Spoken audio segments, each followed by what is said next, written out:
আমরা যখন ব্যাংকে কোনো হিসাব খুলি, এটা যদি ব্যক্তিগত জীবনে হয় সেক্ষেত্রে আমরা হয়তো সবসময় এটা লিপিবদ্ধ করে রাখি না যে আমি ব্যাংকে কত টাকা জমা দিলাম বা ব্যাংক থেকে কত টাকা উঠায় নিলাম।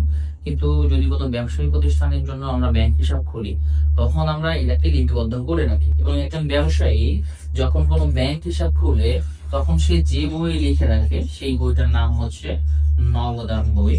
এবং ব্যাংক এই ব্যবসায়ী টাকা নিয়ে যে বই লিখে রাখে সেটার নাম হচ্ছে পাসবই বা ব্যাংক বিবরণ। এখন কোন ব্যক্তি সে 1 লক্ষ টাকা দিয়ে ব্যাংকে হিসাব খুললো, তো যখন সে 1 লক্ষ টাকা দিয়ে ব্যাংক হিসাব খুললো, তখন তার হিসাবেও 1 লক্ষ টাকা এবং ব্যাংকের হিসাবে 1 লক্ষ টাকা আছে। তারপর সে এখান থেকে 10,000 টাকা দিয়ে পণ্য দ্রব্য ক্রয় করলো। 10,000 টাকা দিয়ে পণ্য দ্রব্য ক্রয় করে সে একটা চেক প্রদান করলো। এখন সে যে চেকটা দিল, এই চেকটার মেয়াদ হচ্ছে 180 দিন। অর্থাৎ আমরা জানি একটা বৈধ চেকের মেয়াদ থাকে 180 দিন। 180 দিনের মধ্যে যে কোনো সময় সেই চেকটাকে ব্যাংকে গিয়ে ক্যাশ করে ফেলতে পারে। সুতরাং যাকে সে চেকটা দিল সে ইমিডিয়েটলি ব্যাংকে যায়নি, সে কিছুদিন পরে ব্যাংকে গেল এবং এর মধ্যে মাসটা শেষ হয়ে গেল। মাস শেষ হলে ব্যাংক তাকে যে স্টেটমেন্টটা দিল, সেই স্টেটমেন্টে ব্যাংক দেখাচ্ছে যে তার কাছে 1 লক্ষ টাকা আছে।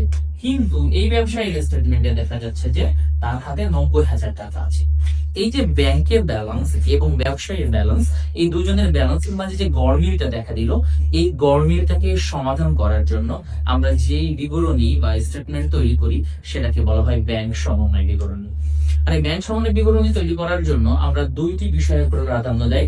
যার 1 নাম্বার হলো ব্যাংক যা করবে আমরাও তাই করবো, আর সেকেন্ড হলো আমরা যদি কিছু করি আর ব্যাংক যদি সেটা না করে তবে আমরা বিপরীত করবো। লাইক এখানে যদি আমার ব্যাংকের সাথে মিলকরণ করতে হয়, তাহলে আমি শুরুতে বিয়োগ করেছিলাম, আমি যদি পরবর্তীতে 10,000 টাকাকে যোগ করি তাহলে ব্যাংকের সাথে আমার মিল হয়ে যাবে।